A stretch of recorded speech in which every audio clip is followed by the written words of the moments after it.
Social media ఇన్‌ఫ్లుయెన్సర్‌గా అందరికీ పరిచయం ఉన్న బర్రెలక్క తెలంగాణ ఎన్నికల్లో ఇండిపెండెంట్‌గా పోటీ చేసి అందరూ ఆమె గురించి మాట్లాడుకునేలా చేసింది. కర్రె శిరీష కన్నా బర్రెలక్కగానే ఫేమస్ అయిన శిరీష రాజకీయాల్లో పోరాడి ఓడింది. సోషల్ మీడియాలో తన పర్సనల్ విషయాలతో పాటుగా యువతకు పనికొచ్చే ఎన్నో వీడియోస్‌ని పోస్ట్ చేసే బర్రెలక్క పెళ్లిపీటలు ఎక్కబోతోంది.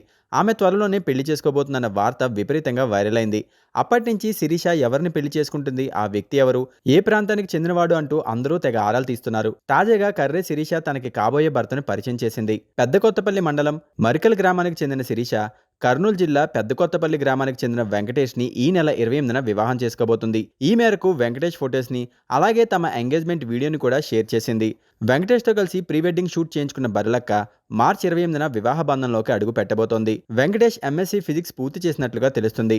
ఎమ్మెల్యేగా పోటీ చేసి ఓడినా తాను ఇప్పుడు ఎంపీగా పోటీ చేయబోతున్నట్టుగా చెప్పింది. తాను ఎలక్షన్స్ లో పోటీ చేసేది యువతను మేల్కొల్పేందుకంటూ చెప్పుకొచ్చింది. Please subscribe to Please subscribe. subscribe to Please subscribe. Please subscribe. Jai Swarajya TV. Jai Swarajya TV. Jai Swarajya TV. Jai Swarajya TV. జై స్వరాజ్య టీవీ. జై స్వరాజ్ టీవీ. జై స్వరాజ్య టీవీ. జై Swaraj TV. Please sign in Uplay. Please sign up for Uplay. UBlood app sign in అవ్వండి, రక్తదానం చేయండి.